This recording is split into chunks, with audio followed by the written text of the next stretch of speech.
If you've ever spoken with an artist or a composer or a poet, any artistic process, possibly you're one of those people, you'll know a little bit about how art happens, art develops.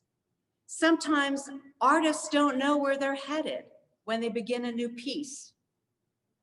As they venture into that art form, then the way emerges. This is definitely how it is with writing, and I experience that frequently. When an artist then looks at that completed project, they might say, where did that come from? Theologian Brian McLaren has a book entitled, We Make the Road by Walking, containing the theological angle of that concept. I think this may have been what Mary experienced and how she came to utter this miraculous and deeply profound and prophetic song.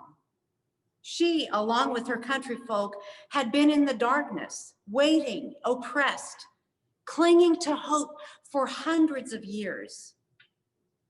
As a member of this strong yet oppressed community of faith, she had come to know some things.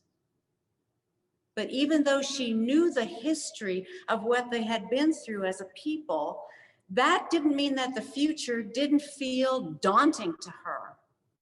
I'm sure it was bewildering and frightfully intimidating because the way in which history would be made contained that surprise element of where did that come from?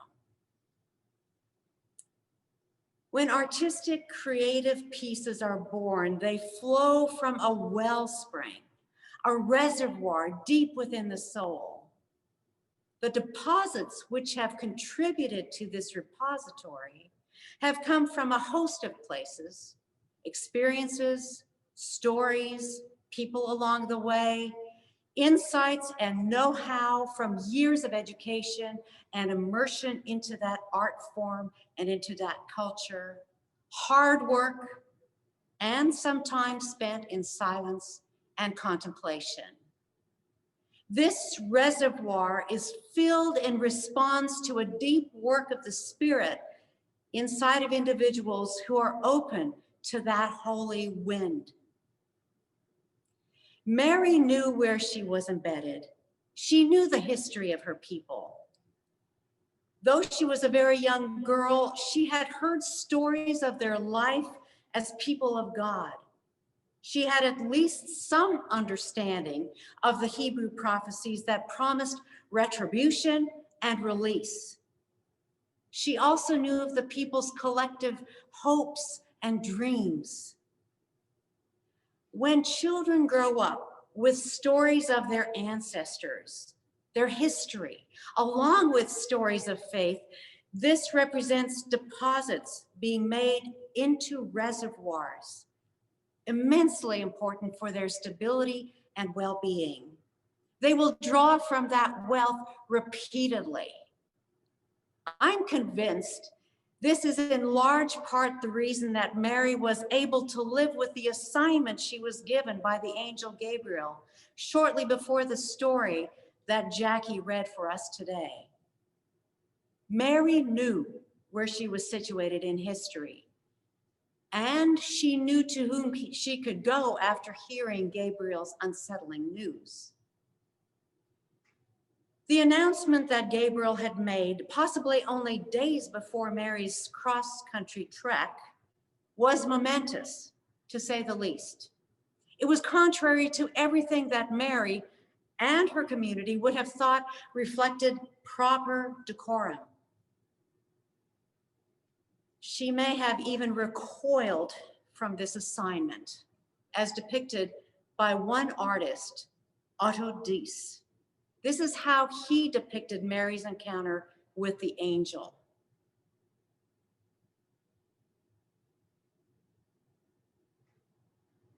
But Mary knew who would offer her a safe place to share her utterly confusing news.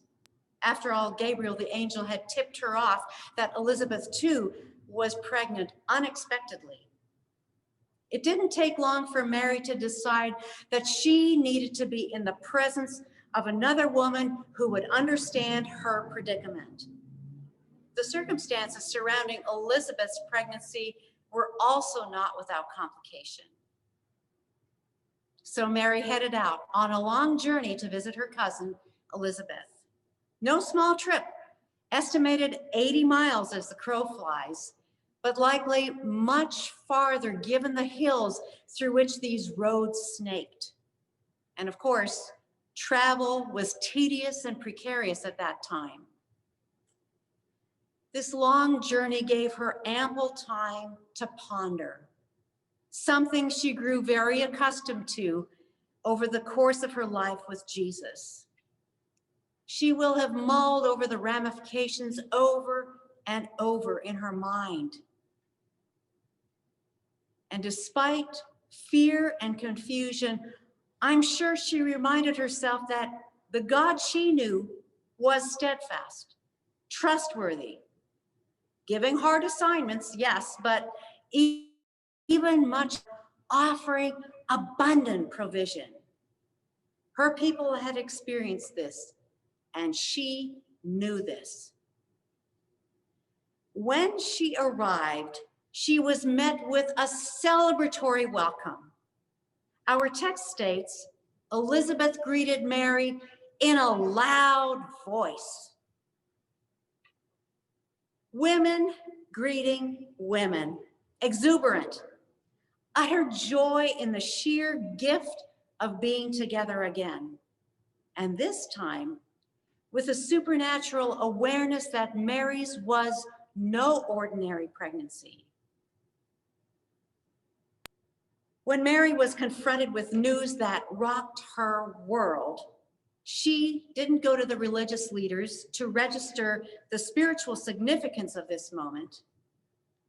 She may have suspected that they're often out of touch with the visceral and vibrant spiritual happenings that include matters of everyday life, like pregnancy and gossip and fear and rejection and confusion.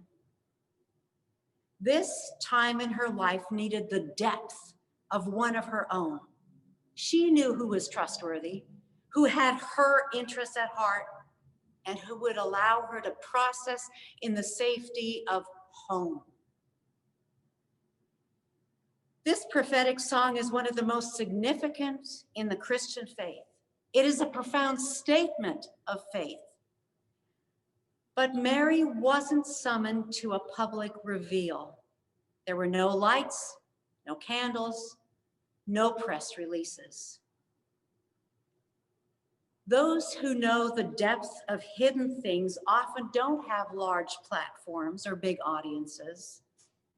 They're comfortable with small, intimate spaces, even with an audience of one.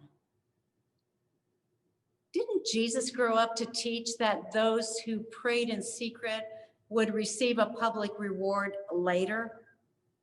Mary chose wisely. Theologian Walter Brueggemann gives us a hint about what Mary knew. She knew the significance of Jesus coming that would upset more than just family members who potentially wouldn't understand the details of her unexpected pregnancy. Brueggemann writes, and I quote, "The coming of Jesus meant the abrupt end of things as they were. But surely implicit in the announcement of the kingdom is the counterpart that present kingdoms will end and be displaced. The announcement carries with it a harsh criticism of all those powers and agents of the present order. Jesus's message would be to the poor, but others kept them poor and benefited from their poverty. Jesus addressed the captives, but others surely wanted that arrangement unchanged. Jesus named the oppressed, but there are never oppressed without oppressors," end quote. Here is one artist's depiction of Mary's words expressed in the Magnificat.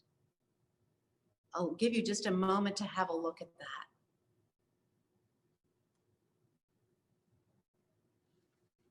Prophets give us eyes to see the present order and help us begin a new reality that's been promised. But the journey from the present state of oppression to the coming place of justice is a treacherous and a rocky one. From the periphery come words of truth spoken to power. This is what Mary did. Poets are prophets, and whether many see through the eyes of the seer doesn't change the fact that they know. Mary knew that the rich and powerful had oppressed common folk for a long, long time. Her poetry, her song was an indictment on the proud, the mighty who rule, the rich who gloat, without thought given to those who are hungry. But much more so, Mary's words went straight to the heart of the systems of injustice that kept people in a place of oppression. She knew about the corruption, hate, and injustice that was rampant in Israel at the time of Jesus. And yet, she sang her exultant song of joy. A searing call for justice doesn't preclude the ability to be truly and deeply joyful, to give thanks for the great things that God has done. Poets and prophets and artists do that all the time, and they call us to follow that lead. Are we listening to the ones who know, or do we ask skeptically, do they really know? They may not be the loudest, most amplified voices. They may not have the position we associate with those in authority, those who truly know. Sometimes we need to seek them out for their authenticity, their courage, their fearless calling the powerful and privileged holders to account. Mary seemed an unlikely candidate to do that, but she proved she was up to the task because of all of what she knew. Caroline J. Sharp, Episcopal priest and professor of Hebrew scriptures at Yale Divinity School, writes, and I quote, "Mary's Magnificat is a powerful poem that holds together the grittiness of life on the margins and the resilient hope of those who trust in God," end quote. Let's not fear being on the margins, for that's exactly where resilient hope lies. That fierce hope that emerges on the other side of anxiety. This is a knowing hope. One that is not dependent on appealing to the masses or currying favor with the powerful. It's up to us to continually be on the lookout for those who know, those who are clear-eyed, not easily swayed, and whose life and message line up with the priorities and focus that Jesus reflected as he was on this earth. Because Mary knew where she was embedded within history, she knew to whom she could turn in time of need, and because she knew the meaning of prophetic justice, the tension held with the question, where did that come from, finds resolution. If you find yourself reeling from unexpected circumstances, confounded by troubling experiences that threaten to break you, I invite you to actually read Mary's Magnificat out loud. I did that a number of times this past week. When we declare God's greatness and faithfulness and our resulting joy, when we can actively lay hold of the place we are in history at this time and within a community of faith, when we can affirm the ultimate intention of a God of justice, we too can find reasons for exaltation. Oh yes, the tension may still be there, but a resolution has been declared. And in this knowing, like Mary, we too find hope. Amen.